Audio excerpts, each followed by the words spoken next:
வணக்கம் நண்பர்களே, நான் உங்கள் சந்திரமுகன் வீணை அகாடமியிலிருந்து. இன்றைக்கி 6ஆம் வகுப்பு அறிவியல் பாடத்தில் முதல் பாடம் அளவீடுகள். அதில் உள்ள ஒரு 10 பாயிண்ட்ஸ் பார்க்கலாம். அப்படியே புக்கில் லைன் பை லைனாக எடுத்திருக்கோம். ஸோ பார்க்கலாங்களா? அளவீடு என்பது தெரிந்த அளவுகளுடன் தெரியாத அளவுகளை ஒப்பிடுவதாகும். பன்னாட்டு அளவிலான பொதுத்தன்மைக்காக இயற்பியல் அளவுகளுக்கும் படித்தர அலகுகள் உள்ளன. அடிப்படை இயற்பியல் அளவுகள் என்னென்னு கேட்டிங்கன்னா நீளம், நிறை மற்றும் காலம். நீளம் என்பது 2 புள்ளிகளுக்கு இடையே உள்ள தொலைவு. நிறை என்பது ஒரு பொருளில் உள்ள பருப்பொருளின் அளவு. எடை என்பது நிறையின் மேல் செயல்படும் புவியீர்ப்பு விசை. அப்போ நிறைக்கும் எடைக்கும் ஒன்று கிடையாது, வேறு வேறு. ஒரு சென்டிமீட்டர்னால் 10 மில்லிமீட்டர். ஒரு மீட்டருங்கிறது 100 சென்டிமீட்டர். ஒரு கிலோமீட்டருங்கிறது 1000 மீட்டர். நீளத்தின் எஸ்ஐ அலகு மீட்டர், எம்னு சொல்லுவோம். நிறையின் எஸ்ஐ அலகு கிலோகிராம், கேஜி. காலத்தின் எஸ்ஐ அலகு வினாடி. அதே மாதிரி திரவத்தின் பருமனின் எஸ்ஐ அலகு லிட்டர் அல்லது சென்டிமீட்டர் கியூப்னு சொல்லுவோம். இப்போ எஸ்ஐ அலகுகளின் பன்மடங்கு துணை பன்மடங்கு கொடுத்துருக்காங்க. அதை டெசியை டின்னு சொல்லுவோம், சென்டியை சின்னு சொல்லுவோம், மில்லி அதை எம்மு, நானோ என்னு, கிலோ கேஜி. இப்போ அதை மீட்டருக்கு ஒரு டெசி எவ்வளோன்னு கேட்டிங்கன்னா 10 டெசிமீட்டர். ஒரு மீட்டர்னால் 100 சென்டிமீட்டர். ஒரு மீட்டர்னால் 1000 மில்லிமீட்டர். ஒரு மீட்டர்னால் நானோமீட்டர் எவ்வளோ இருக்குன்னு கேட்டால் 1 போட்டு 9 ஜீரோ போடணும்.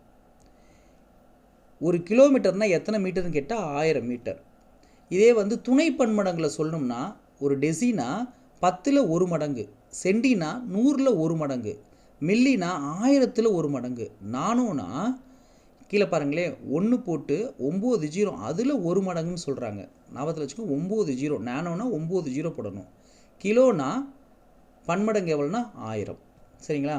அப்போ இதில் முக்கியமாக பார்க்குறது நிறைக்கும் எடையும் ரெண்டும் வேறு வேறு. நிறை என்பது ஒரு பொருளில் உள்ள பருப்பொருளின் அளவு. எடை என்பது நிறையின் மேல் செயல்படும் புவியீர்ப்பு விசை. 3 வகையான பிழைகளை தவிர்ப்பதன் மூலம் அளவுகோலை பயன்படுத்தும் போது துல்லியமான அளவுகளை அளக்கலாம்னு சொல்கிறாங்க. திட, திரவ மற்றும் ஒழுங்கான பொருள்களின் பருமனை அளந்தறிய நேரடி அளவீடுகள் பயன்படுகிறது. திட, திரவ மற்றும் ஒழுங்கான பொருள் அதை அளக்கிறதுக்கு, அதோட பருமனை அளக்கிறதுக்கு என்ன அளவீடு பயன்படுத்துகிறோம்? நேரடி அளவீடு பயன்படுகிறது. ஒழுங்கற்ற பொருள்களோட பருமனை அளக்கிறதுக்கு நீர் இடற்பெயர்ச்சி பயன்படுகிறது.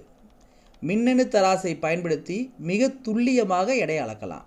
ஓடோமீட்டர் என்பது தானியங்கு வாகனங்கள் கடக்கும் தொலைவை கணக்கிடுவதற்கு பயன்படுத்தப்படும் ஒரு கருவி. அப்போ தானியங்கி வாகனங்கள் கடக்கும் தொலைவை கணக்கிடுவதற்கு எந்த கருவி பயன்படுத்தப்படுகிறதுனா ஓடோமீட்டர். மெட்ரிக் முறை அலகுகள் அல்லது திட்ட அலகுகள் 1790 பிரெஞ்சுக்காரர்களால் உருவாக்கப்பட்டது. நீளத்தை அளக்க தற்காலத்தில் பயன்படும் அளவுகோல் 16ஆம் நூற்றாண்டில் வில்லியம் பெட்வெல் என்ற அறிஞரால் கண்டுபிடிக்கப்பட்டது. மெட்ரிக் முறை அலகுகள் மற்றும் திட்ட அலகுகள் பிரெஞ்சுக்காரர்களால் உருவாக்கப்பட்டது. நீளத்தை அளக்க தற்காலத்தில் பயன்படுத்தப்படும் அளவுகோல் 16ஆம் நூற்றாண்டில் எந்த அறிஞரால் கண்டுபிடிக்கப்பட்டதுன்னா வில்லியம் பெட்வெல். ஒரு கிலோகிராம் என்பது பிரான்சில் உள்ள செவ்ரேஸ் என்ற இடத்தில் சர்வதேச எடைகள் மற்றும் அளவீடுகளுக்கான அனைத்துலக நிறுவனத்தால் 1889 நிறுவப்பட்ட பிளாட்டினம் இரிடியம் உலோக கலவையாலான ஒரு உலோகத்தண்டின் நிறைக்கு சமம். பிளாட்டினம் இரிடியம் உலோக கலவையால் ஆன ஒரு உலோகத்தண்டின் நகல் டில்லியில் உள்ள தேசிய இயற்பியல் அலுவலகத்தில் வைக்கப்பட்டுள்ளது. அதாவது நீளத்தை அளக்க தற்காலத்தில் பயன்படும் அளவுகள் 16ஆம் நூற்றாண்டில் வில்லியம் பெட்வெல் என்ற அறிஞரால் கண்டுபிடிக்கப்பட்டது. ஒரு கிலோகிராம்னா பிரான்ஸில் உள்ள செவ்ரேஸ் என்ற இடத்துல சர்வதேச எடைகள் மற்றும் அளவீடுகளுக்கான அனைத்துலக நிறுவனத்தால் 1889 நிறுவப்பட்ட பிளாட்டினம் இரிடியம் உலோக கலவையாலான ஒரு உலோகத்தண்டின் நிறைக்கு சமம்னு சொல்கிறாங்க. அந்த உலோகத்தண்டின் நகல் டெல்லியில் உள்ள தேசிய இயற்பியல் ஆய்வகத்தில் வைக்கப்பட்டுள்ளது. ஸோ அவ்வளோதாங்க, ஃபஸ்ட்டு பாடம் முடிஞ்சிருச்சு. நெக்ஸ்ட்டில் செகண்ட் பாடம் பார்க்கலாம். 2வது பாடம் என்னென்னு கேட்டிங்கன்னா விசையும் இயக்கமும். அதை அடுத்த வீடியோவில் நம்ம பார்க்கலாம். தேங்க்யூ.